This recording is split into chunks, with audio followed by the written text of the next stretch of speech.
Flames on Fires, new quick intro.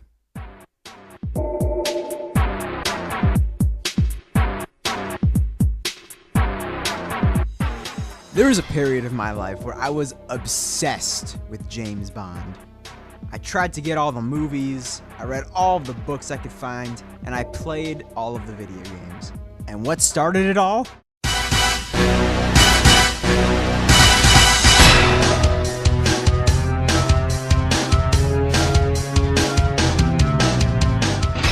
Goldeneye for the Nintendo 64.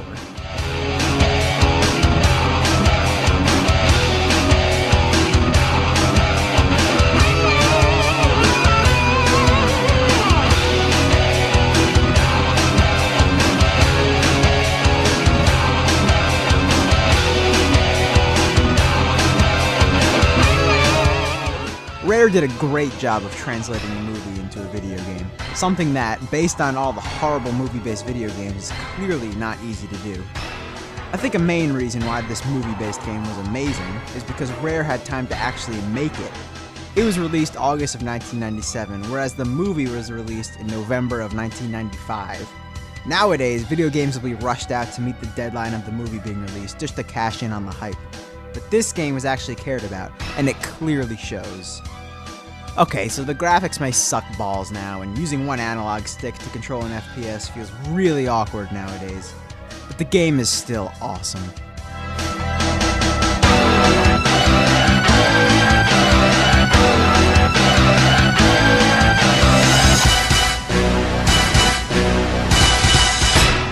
Something I realized when playing through this game again was how much video games baby us nowadays. Most games have a map of some sort, and some even tell us exactly where to go to complete objectives. With this game, they plop you down in the level and then you're on your own. A map? Haha! No! Markers to tell you exactly where to go? Go fuck yourself. On a course like this, it can really get confusing. You have to pay attention to where you're going, or you could easily get lost. Or what about this course? Fuck, I hate this course.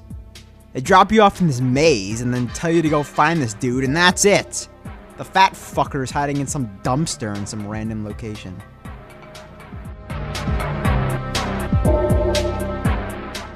Another thing I remember about this course, especially my first time playing through it, was that it took me an obscenely long time to realize that I wasn't supposed to shoot these bad guys that surround you. I'm supposed to talk to them. I never saw the movie, so I never knew that 007 and 006 had their big dramatic talk at this point in the movie. And I'm just lost in some maze wandering around like an idiot, and a bunch of bad guys with guns surround me. What else should I do? Maybe it's because I'm horrible at video games, but it took me a really long time to get past this level the first time I played it.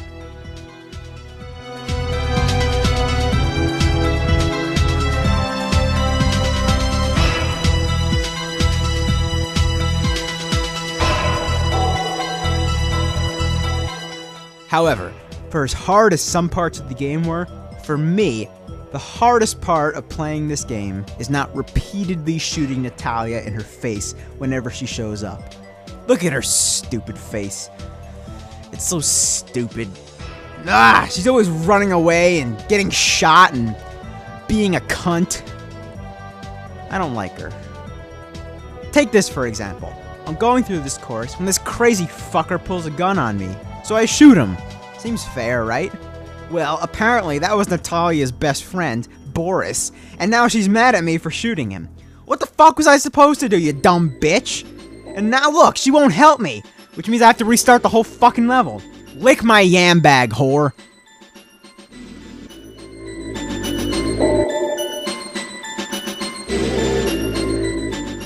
Of course, when talking about Goldeneye, you have to talk about the multiplayer. It may not seem like much now with online play, but this was amazingly fun when it first came out. However, I will admit, it does feel extremely dated when you play it today. Obviously there's no online play, but there aren't even any bots in the game, something that Perfect Dark thankfully fixed. Still, for the time, it was revolutionary, and probably had an impact on all first-person shooters on consoles. The single-player campaign, however, is just as fun as it ever was. The train course was always my favorite. The one where you have to use your watch laser to escape at the end.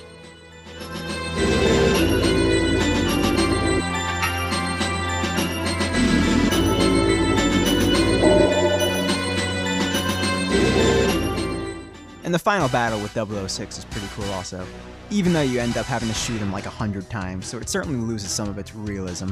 But really, who cares? Eventually, he'll lead you down to this dramatic, tiny platform that hangs over an endless abyss where you kill him.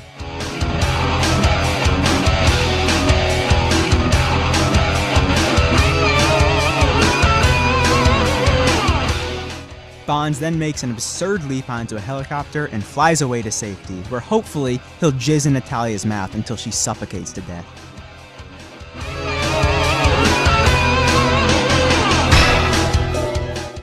Oh, Natalia.